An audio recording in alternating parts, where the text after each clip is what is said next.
Hello, welcome back. So I've got 5 tips to you to share on presenting.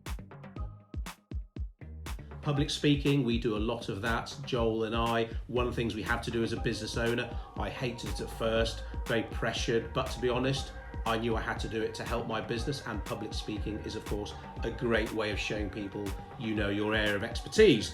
But here are my 5 top tips in no particular order. 1, benefits led. So don't explain what you know or what you do, it's how it can help the people in your audience. It's just like writing sales copy on a website. If your website says, we've been established since 1852, we do this, we do that. No, that's not what your website visitor wants to see. They want to know what's in it for them. And it's the same when you're presenting. I always look at our public speaking as how can I help the people in the room? And sounds very simple, but so many people don't do it. They just rattle off what they do rather than why they do what they do and how they can help people. So you do have to know your audience. So your tone, the language you use. Are you presenting to a room full of 20-year-olds? Are you presenting to a room full of 60-year-old accountants? How you phrase things.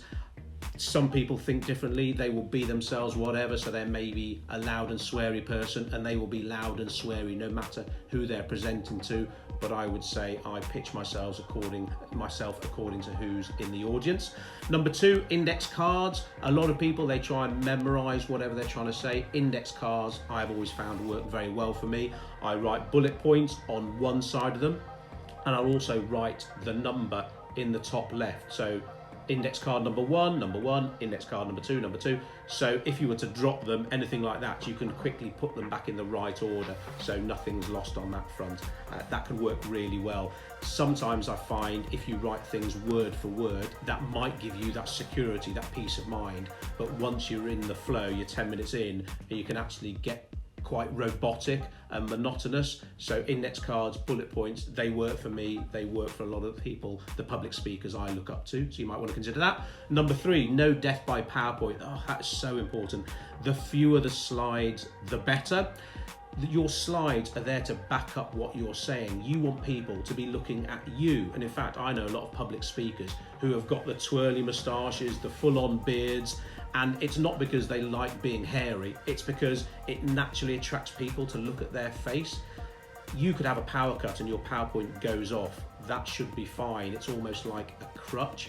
It should be all about you. So if you have got words in your PowerPoint slides, that's fine, of course, but don't just read what people can read on the screen, and whatever you do, don't turn your back on the audience. I see so many people still doing that. They will turn the back on the audience and read what people are actually capable of reading themselves. So that's important. And again, if your PowerPoint crashes, that still should be okay. You should be in a position that you reading off your index cards can inform and help people enough without some slides in the background.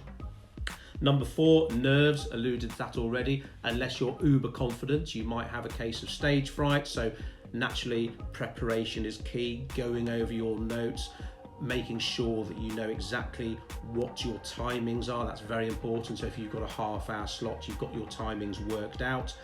Also, I like having a jug and a glass of water when I'm talking, because when your throat starts getting dry, it can be quite horrible. So glass of water, and I find that when you're there having a glass of water, it also opens up time for questions. So if you feel your throat getting dry, just have some water. Has anyone got any questions?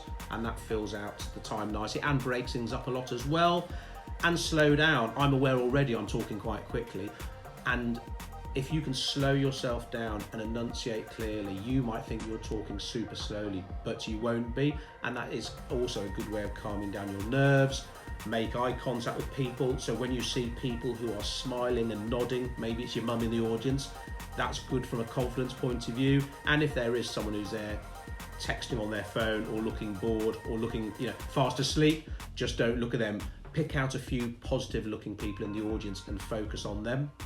And number 5, maybe even the most important, check the technology. Make sure you arrive in plenty of time. Make sure you know what tech they're using.